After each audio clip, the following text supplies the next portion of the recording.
A Newent Child Killer mother, Melissa Wilband, who fatally shook her 4-month-old daughter, has been sentenced to just 15 years in prison.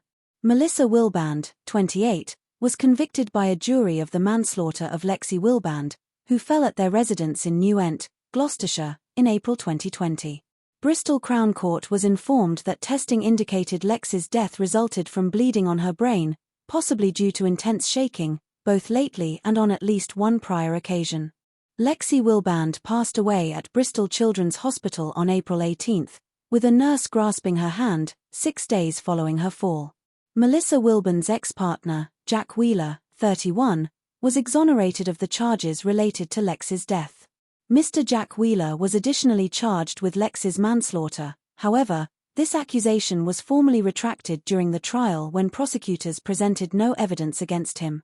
Passing sentence, Mr. Justice Sani said he was satisfied Melissa Wilband had shaken Lexi twice. Lexi Wilband was about 4 months old when she died. She was a healthy baby, he said. It is important that we recognize this is about her life being taken. You killed Lexi Wilband by violently shaking her at the family home in Newent. Lexi Wilband was killed by you when the country was in the first national COVID-19 lockdown. After the evening meal you were bathing Lexi and you shook Lexi, and immediately after this, she went floppy. Your shaking of Lexi Wilband led to severe bleeding in her brain. I am sure on the evidence that Lexi had been shaken by you in another, less violent, incident before that Easter Sunday. Only you will know why you acted in the way you did.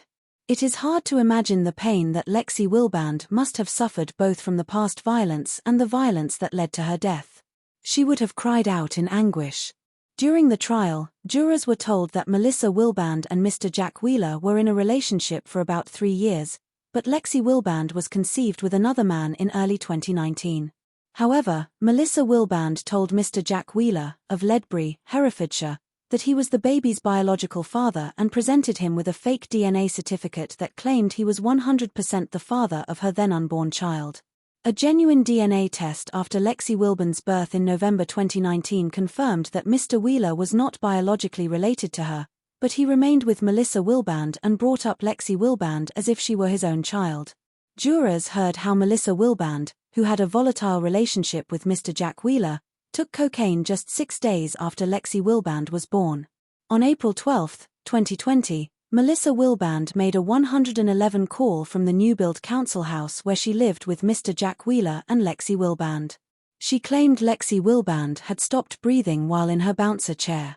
Lexi Wilband was taken to Gloucestershire Royal Hospital and was intubated, with Melissa Wilband asked if she would like to hold her baby before the procedure took place. She declined to do so.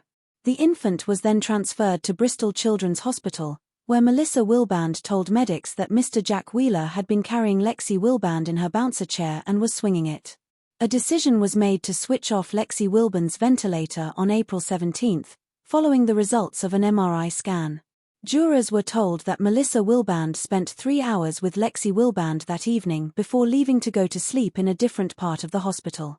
Jane Osborne KC, prosecuting, said Melissa Wilband was aware that her baby might die during the night but did not stay at her bedside.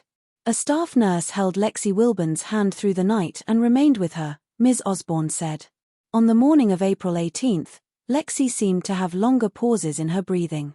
Ms. Melissa Wilband was told to attend the ward. She arrived just after Lexi Wilband had ceased to show any signs of life and had stopped breathing. A post-mortem examination gave Lexi Wilband's cause of death as bleeding to the brain, caused by a non-accidental traumatic event such as someone shaking her violently, Ms. Osborne said. Further tests found the areas of bleeding in Lexi Wilband's eyes were too numerous to count, she added. Giving evidence, Melissa Wilband denied ever shaking Lexi Wilband and said she had a bad wrist that meant she was physically unable to shake her, and sought to blame her partner. Mr. Wheeler said he had no idea why Lexi Wilband had collapsed and denied carrying her in the bouncer chair. In a victim impact statement, Mr. Jack Wheeler's mother Donnah Davies and father Paul Wheeler said they knew Lexi was not their biological granddaughter, but it made no difference to us. She was a beautiful little baby girl and we loved her, they said. Lexi was in our lives for such a short time, but we will never forget her. I keep photographs of her on my phone. I can say that Lexi Wilband's death is something that Paul Wheeler and I will carry with us for the rest of our lives.